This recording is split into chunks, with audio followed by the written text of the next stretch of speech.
نبی کی زندگی 40 برس کی زندگی صبر پر مشتمل ہے، جس میں آپ مکے کا معائنہ تو کرتے ہیں، کفر اور شرک کو دیکھتے ہیں، بے حیائی کو، بد کرداری کو، بد امنی کو، غیر قانونی چیزوں کو، غیر اسلامی اور غیر شرعی رسموں کو دیکھتے ہیں، اس کا معائنہ کرتے ہیں۔ شراب نوشی ہو رہی ہے، جوا ہو رہا ہے، بے حیائیاں ہو رہی ہیں، دشمنیاں ہو رہی ہیں، جھگڑے ہو رہے ہیں، اور نبی اکرم صلی اللہ علیہ وسلم 40 برس کی زندگی میں خاموشی کے ساتھ ان تمام چیزوں کا معائنہ کر رہے ہیں اور سب باتوں پر صبر کر رہے ہیں، کسی پر احتجاج نہیں کر رہے، آواز تنقید بلند نہیں کر رہے، کسی شے کو غلط قرار نہیں دے رہے،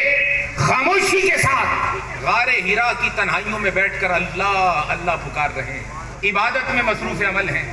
مراقبے میں مصروف عمل ہیں، اور اپنے کردار کے ساتھ ایک نمونہ ضرور پیش کر رہے ہیں، مگر اللہ کے قانون کی جو بغاوت ہو رہی ہے اس کے خلاف آواز بلند نہیں کر رہے، بلکہ 40 سال میں نبی اکرم صلی اللہ علیہ وسلم نے ان تمام باتوں کا مشاہدہ اور معائنہ کرتے ہوئے خاموشی اختیار کی، صبر کیا اور اللہ کے حکم کے منتظر رہے۔ تو نبی اکرم صلی اللہ علیہ وسلم کی 63 برس کی زندگی، قرآن بتا رہا ہے کہ 63 برس کی نبی اکرم صلی اللہ علیہ وسلم کی نورانی زندگی، اس 63 برس کو 2 حصوں میں تقسیم کرو،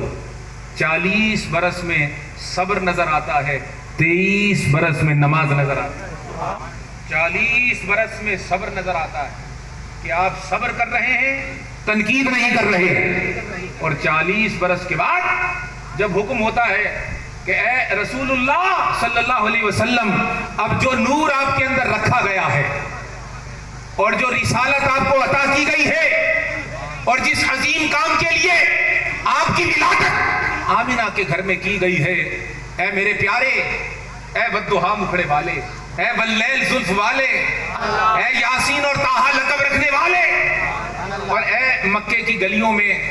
محبت کے ساتھ خرام ناز کرنے والے اور صبر اور خاموشی کے ساتھ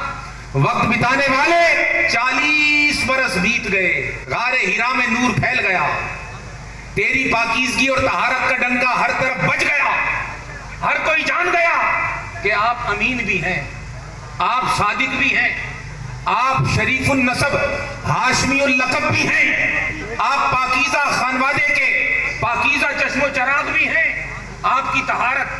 آپ کی صداقت، آپ کی لیاقت، آپ کی قابلیت، آپ کی سچائی، آپ کی پاکیزگی اور آپ کے کردار کی نورانیت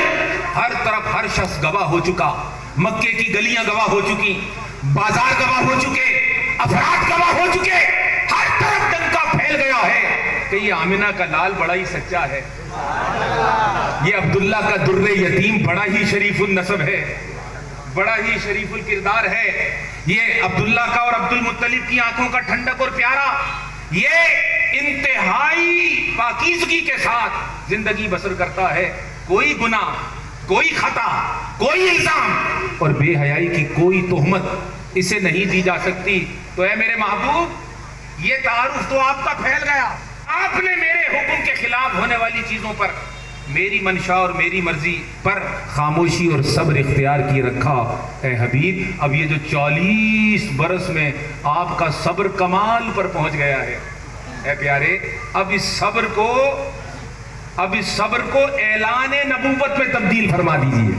یہ جو صبر 40 سال میں پک گیا، ہائے ہائے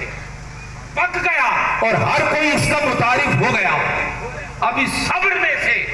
ایک اعلان فرمائیے، اس لیے کہ جس اعلان کی بنیاد صبر ہوا کرتا ہے وہ اعلان کبھی رائے گا نہیں جاتا۔ صبر کی بنیاد پر ہونے والا اعلان حق ہمیشہ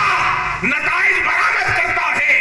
جب اس صبر کی بنیاد پر اعلان ہوگا اور فاراں کی چوٹی پر کھڑے ہو کر آپ اللہ وحدہ لا شریک کی وحدانیت کی صدا بلند کریں گے، تو یہ عرب کے بدو، یہ عرب کے جاہل، یہ عرب کے غنڈے اور گماشتے، جب ان کے کانوں میں آپ کی صدائے حق پہنچے گی تو اے حبیب پھر معجزہ دیکھیے گا، پھر کرامت دیکھیے گا۔ بس اس صبر اور پھر ہونے کی دیر ہوگی، کہیں سے ابو بکر صدیق بن کے آ رہا ہوگا، کہیں سے عمر فاروق ہونے کے لیے آ رہا ہوگا، کہیں سے عثمان غنی ہونے کے لیے آ رہا ہوگا، اور آپ کے ساتھ ہی آپ کا بھائی علی مرتضیٰ آپ کی مدد کے لیے حاضر ہو چکا ہوگا۔ پھر جس اعلان کی بنیاد صبر ہوگی وہ ہوگا تو پہاڑ پر سے، مگر ایک وقت آئے گا شرق سے لے کر غرب تک، شمال سے لے کر جنوب تک، تحت الثری سے لے کر عرش اولی تک، جہاں جہاں تک مخلوق اور انسانوں کے قدم پہنچیں گے، اے حبیب تیری رسالت کا ڈنکا بھی بجے گا، تیری نبوت کا پیغام بھی پہنچے گا، قرآن کی تلاوت بھی ہوگی، آیات مبینات کا دور بیاں ہوگا، شرک ہار جائے گا، توحید جیت جائے گی، ضلالت ہار جائے گی، حق جیت جائے گا، گمراہی بھاگ جائے گی، اور ہدایت کا ڈنکا ہر طرف بجنے لگے گا۔ 40 برس بیت گئے حبیب، صبر کا مال کو پہنچا ہے، اب اعلان فرمائیے۔ تو اب آقا دو جہاں صلی اللہ علیہ وسلم نے یہ بات تو آپ جانتے ہی ہوں گے کہ فاراں کی چوٹی پر کھڑے ہو کر فرمایا کہ اے میرے ہمسایوں، اے عرب کے باسیوں، قریش مکے کے رہنے والوں، تم نے آج تک مجھے کیسا پایا؟ سب نے کہا سچا پایا، امین پایا، تو جو میں کہوں گا مان لو گے؟ سب نے کہا بالکل مان لیں گے، کیوں نہیں مانیں گے؟ آپ تو کبھی غلط بات اور جھوٹ بولتے ہی نہیں، تو جو آپ کہیں گے مان لیں گے۔ تو جب حبیب صلی اللہ علیہ وسلم نے اپنی ذات کو منوا لیا اور اپنے بارے میں ایک رائے ان سے جان لی اور یہ معلوم کر لیا کہ میرے بارے میں یہ کیا عقیدہ رکھتے ہیں، حضور شخصیت ہے، حضور بندہ ہیں، نوری بندہ ہیں، لیکن بندہ ہیں، انسان ہیں، تو اللہ کی طرف لے جانے سے پہلے نبی علیہ السلام سب کو اپنی طرف لے آئے۔ تو یہ جو ہم بات کرنے سے پہلے کہتے ہیں نا توجہ رکھیے گا میری طرف، ذرا میری طرف توجہ، مجھے سنیے گا، یہ بھی حضور کی یہی سنت ہے کہ پہلے مجھ پر تو متفق ہو جاؤ، پھر اس پر بھی ہو جاؤ گے جس پر میں کرنا چاہتا ہوں، یہ سنت ہے آقا۔ فرمایا میرے بارے میں کیا رائے ہے؟ انہوں نے رائے دے دی کہ آپ صادق ہیں،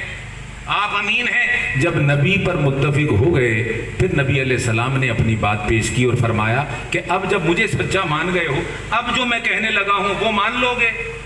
عرض کیا مان لیں گے۔ اچھا میں کہتا ہوں کہ پہاڑ کے پیچھے سے ایک لشکر آئے گا جو تم پر حملہ آور ہو کر تمہیں نیست و نابود کر دے گا، مان لو گے؟ بے شک مان لیں گے۔ یہ سب باتیں منوانے کے بعد